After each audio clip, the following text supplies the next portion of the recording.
A duplicação corresponde à primeira etapa da expressão gênica, que é aquela área da genética que estuda o funcionamento do material genético, tanto do DNA como do RNA. E ela pode ser chamada de duplicação pelo fato de uma molécula de DNA formar ao final do processo duas outras moléculas, ou também replicação pelo fato dessas moléculas geradas serem idênticas à molécula original. A duplicação ocorre sempre onde está presente a molécula de DNA, que é o caso do núcleo celular e também quando a célula tiver mitocôndria e cloroplasto. De todas as organelas que as células possuem, essas duas são as únicas que possuem o seu próprio material genético. E a duplicação, ela sempre precede uma divisão celular, seja mitose ou meiose. Isso porque a finalidade da duplicação é gerar novas moléculas de DNA que vão ser destinadas às células que vão ser formadas na divisão celular que virá na sequência. Então a duplicação ela vai sempre ocorrer na intérfase na etapa S. S significa síntese de DNA. E só uma coisa, quando as moléculas de DNA são geradas, elas ficam sempre presas por uma estrutura da molécula de DNA denominada centrômero. E aqui eu vou trazer para vocês de forma resumida como que a gente aborda a duplicação do DNA tanto no ensino médio como no ensino superior, na faculdade. Então, começando com a do ensino médio, que é mais simples, a gente pode dividir ela em duas etapas. Na primeira, ocorre a abertura da molécula de DNA, na qual as ligações de pontes de hidrogênio que unem um filamento ao outro vão ser quebrados por enzimas presentes no núcleo da célula. E na sequência, então, com esses filamentos abertos, a enzima DNA polimerase ela vai sintetizar a fita complementar de cada lado que foi aberto.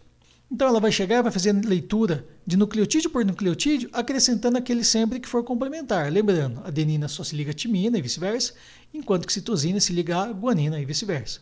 Então isso ocorre ao mesmo tempo em ambos os lados, até que toda a nova fita seja sintetizada e uma molécula de DNA vire ao fim duas. E aqui já é possível a gente abordar as três principais considerações a respeito da duplicação do DNA.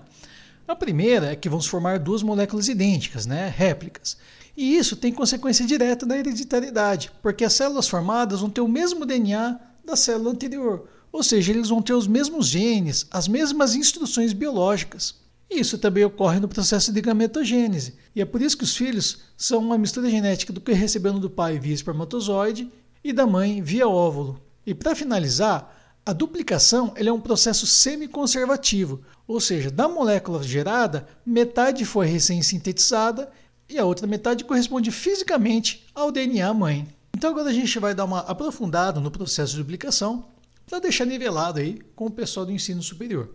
A primeira coisa que a gente tem que falar é em relação aos centros de duplicação da molécula de DNA. Acontece que a molécula ela é muito grande. Se ela fosse aberta em apenas um ponto e fosse abrindo como se fosse um zíper até essas duas extremidades, levaria muito tempo. Então as nossas moléculas de DNA elas têm ao longo do seu tamanho diversos centros de replicação que possuem ali algumas sequências específicas de nucleotídeos. E a enzima que vai atuar aqui é a helicase. Então elas vão se acoplar aos centros de replicação, primeiro esticando a molécula de DNA, e aqui a gente tem que lembrar que o DNA é uma molécula torcida em forma de hélice, e posteriormente ela vai romper as ligações de hidrogênio, fazendo então com que as fitas do DNA fiquem separadas umas das outras. Então assim que a helicase vai abrindo a molécula de DNA para cada lado, como se fosse um zíper, vem um outro grupo de proteínas, enzimas, que tem a função de manter o DNA aberto. Então assim que o DNA se abre, para ele não fechar novamente, as enzimas topizomerases elas vão se acoplando ao longo da fita simples de DNA, mantendo ela esticada, para que a síntese da fita complementar possa acontecer. As topizomerases mais famosas são as proteínas SSB e SSP, presentes nas células eucariontes, como a gente. Já as bactérias possuem as enzimas girases. Todas elas funcionam praticamente igual. Então, nas nossas células, as enzimas helicases abrem a fita de DNA, rompendo a ligação de hidrogênio, e as topizomerases mantêm a fita aberta. E na sequência, ocorre a síntese então da fita complementar. E são duas enzimas que fazem isso, a enzima primase e a DNA polimerase. Só que aqui tem uma questão. Quem vai fazer de fato esse serviço é a enzima DNA polimerase. Só que ela não consegue iniciar o serviço, ela não consegue colocar os primeiros nucleotídeos. Então quem vai iniciar é uma enzima denominada primase, que vai chegar e vai colocar os primeiros nucleotídeos, que vão ser denominados de primer.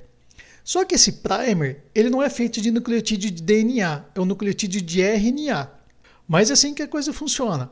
Então a primase vem, coloca os primeiros nucleotídeos de RNA e depois a DNA polimerase faz a sequência do serviço. Então eu sempre faço uma analogia que a duplicação do DNA é como se fosse um centro cirúrgico. Quem que vai fazer a duplicação do DNA de fato? Colocar os novos nucleotídeos? É a DNA polimerase. Ela é o médico principal, que é o cirurgião-chefe. Só que o cirurgião-chefe não é ele que vai começar o procedimento. Então, quando, por exemplo, o cara vai fazer um transplante de coração, tem que ver o anestesista, né? Anestesiar o paciente. Depois vem outro técnico e abre o peito da pessoa lá com o bisturi, para daí o cirurgião tirar o coração e colocar um novo. Então, o DNA funciona mais ou menos da mesma forma. Primeiro vem a enzima helicase, que abre a molécula de DNA. A topoisomerase mantém o DNA aberto. A primase coloca os primeiros nucleotídeos de RNA, que é o primer, aí que a DNA polimerase faz o serviço colocando os nucleotídeos na fita complementar. E a DNA polimerase, ela somente coloca os nucleotídeos na direção 5' 3', que é aquela direção da ligação fosfodiéster, que une os nucleotídeos do mesmo lado da fita de DNA. E eu sei que os alunos de graduação não gostam muito dessa parte, têm muita dificuldade, mas é necessário entender o que é essa ligação fosfodiéster 5' 3'. Acontece o seguinte, então aqui nós temos os nucleotídeos de um mesmo lado da fita do DNA. E a ligação fosfodiéster é essa ligação em preto que conecta os nucleotídeos vizinhos, aqui também. Então, essa direção 5' 3' significa que o fosfato, por isso ligação fosfodiéster, o fosfato está ligado ao carbono número 5 do seu próprio nucleotídeo e ao carbono número 3 do nucleotídeo vizinho. Veja aqui em cima, o fosfato está ligado ao carbono 5 do seu nucleotídeo e ao carbono número 3 da pentose vizinha. Então, dizer que a DNA polimerase somente consegue adicionar nucleotídeos no sentido 5' 3', significa dizer que ela consegue vir colocar o nucleotídeo nessa posição aqui e depois o outro aqui em cima e vai, e assim em diante. Ela não consegue adicionar um nucleotídeo aqui atrás, porque daí seria no sentido oposto, 3', 5'. Ou seja, ela somente consegue colocar nucleotídeos daqui para cá, mas nunca daqui para cá, entendeu? Aqui ela não consegue. Então é isso que está resumido nessa figurinha aqui em verde. Aqui nós temos a fita de DNA molde, ou seja, aquela do DNA mãe, e aqui a fita que vai ser sintetizada. Primeiro vem a enzima primase, que insere o primer, que são alguns nucleotídeos de RNA. Após a inserção do primer, é que vem a DNA polimerase e sintetiza os nucleotídeos, gerando uma nova fita, sempre nessa direção 5' 3'. E isso gera um problema para a molécula de DNA no momento da duplicação, porque a gente tem que lembrar que os lados da fita são antiparalelos, ou seja, os nucleotídeos estão de ponta cabeça. Então, se a gente olhar aqui, os nucleotídeos têm uma orientação e do outro lado tem uma orientação oposta. Então, isso significa que as fitas que vão ser sintetizadas, elas vão ser montadas em direções opostas e também de maneira diferente. Presta bem atenção. Então, aqui eu coloquei um DNA bem grande aberto e a helicase, a enzima que faz a abertura do DNA, está abrindo nessa direção aqui, como se fosse esse zíper abrindo para cima. Então, a primeira coisa que vai acontecer, em um lado das fitas, vai chegar uma enzima primase e vai inserir o primer. Para então que a DNA polimerase chegue e coloque o seu primeiro nucleotídeo e os demais sequencialmente. Agora presta atenção do outro lado da fita. Vamos dizer que a primase insere um primer nessa posição aqui. Aí a DNA polimerase ela só consegue colocar o nucleotídeo naquela direção 5' 3', ou seja, na frente do primer.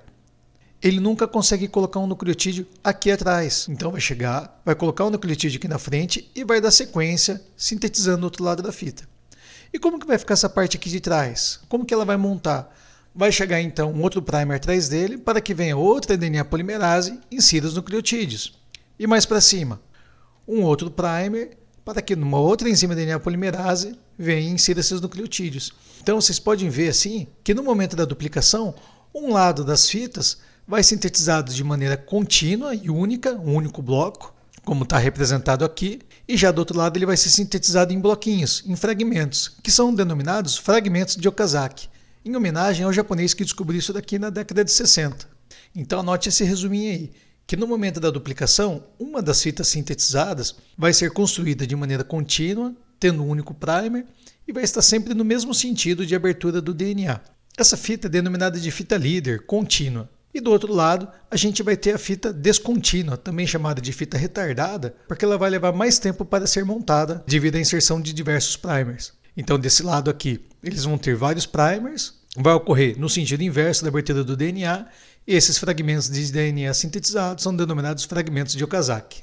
E para finalizar então o processo de duplicação do DNA, o que precisa ser feito agora é a retirada dos primers, lembrando que eles são nucleotídeos de RNA.